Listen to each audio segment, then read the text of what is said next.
Hai Simple People, balik lagi sama gue Alan. Kali ini kita akan ngobrolin salah satu keajaiban dari hidup minimalis, yaitu bagaimana kita memiliki atau lebih sedikit memiliki sesuatu malah membawa impact yang lebih baik kepada hidup kita. Penasaran? Yuk kita ngobrolin.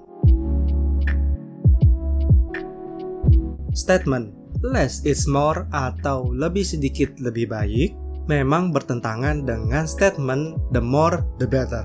Seperti prinsip atau ide yang telah lama diajarkan kepada kita. Contohnya, banyak uang kita pasti akan lebih bahagia.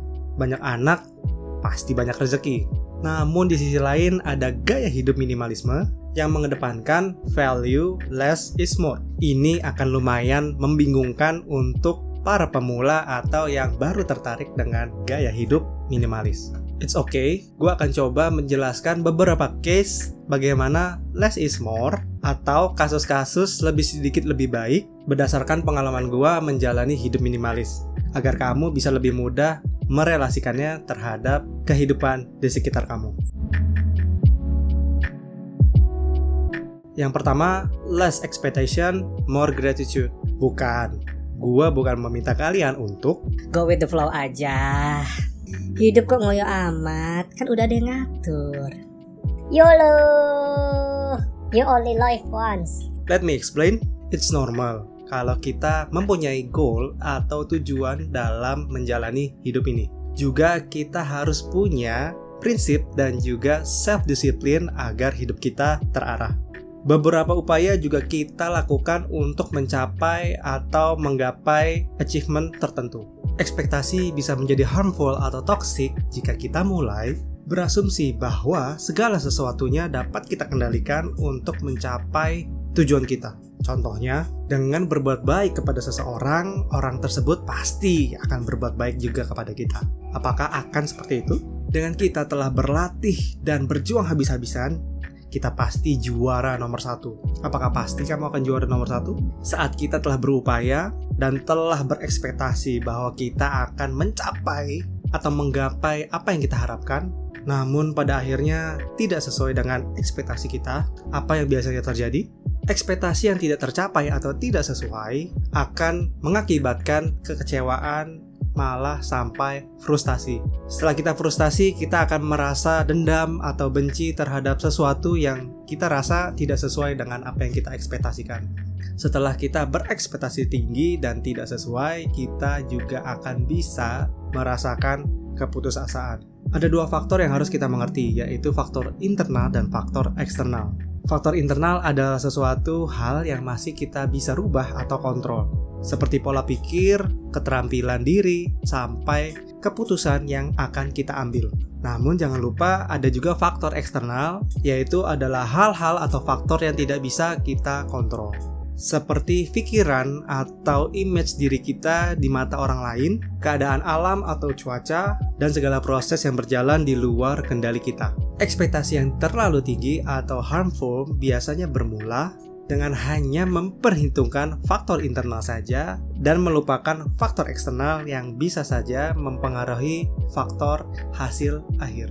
Jika kita lebih bersyukur dengan hasil akhir yang telah kita terima, meskipun kita telah berusaha semampu kita, kita akan bisa lebih berdamai dengan diri kita sendiri dan juga kenyataan yang terjadi. Dengan lebih banyak bersyukur, manfaatnya memelihara mood, mental dan pikiran yang lebih positif, dan lebih mudah menerima dan merasa cukup dengan apa yang telah kita punya. So, kurangi ekspektasi berlebih dan lebih banyak bersyukur. Less scrolling, more reading. Kalau kamu udah sering atau pernah melihat episode-episode video YouTube gua yang sebelumnya, pasti nggak asing dengan kata digital minimalism. Loh, kamu baru denger kata digital minimalism? Klik link di sini biar kamu bisa mengerti apa itu digital minimalism ya. Internet memang diciptakan untuk mempercepat pertukaran informasi bahkan secara instan. Tentu, niat kita mengakses internet untuk mendapatkan informasi, berita, atau berkomunikasi dengan orang lain secara instan saat kita memerlukannya. Kamu bukan dilarang untuk scrolling atau browsing. Namun, kamu perlu tahu, saking banyaknya informasi yang beredar di dalam internet, makin banyak noise atau distraksi yang bisa mengalihkan perhatian kamu maupun fokus kamu. Cobalah untuk lebih sedikit scrolling di media sosial dan lebih banyak membaca buku ataupun e-books. Bahkan kamu sekarang bisa dibacakan buku oleh audiobooks. Tinggal pasang headset, kamu bisa dibacain buku sambil masak, nyetir, sambil minum kopi, bahkan sambil tiduran. Anyway, di video-video sebelumnya banyak dari kamu yang menanyakan bagaimana menemukan e-books atau audiobooks dalam bahasa Indonesia. Nah, kamu bisa cobain aplikasi Mentor Gue. Di sana banyak buku bestseller dari bahasa Inggris yang telah ditranslate ke bahasa Indonesia. So, mau alasan apa lagi? Ayo mulai kurangi scrolling sosial media dan lebih banyak membaca. Lebih sedikit baju, lebih confident. Beberapa pertanyaan yang memang muncul saat gua menjalani hidup minimalis adalah, duh, nanti kalau gue cuman bajunya itu aja, apa kata orang ya? Malu banget gak sih ntar dikiranya gak pernah mandi? Nanti kalau gue bosen, gue bakal beli baju lagi gak ya?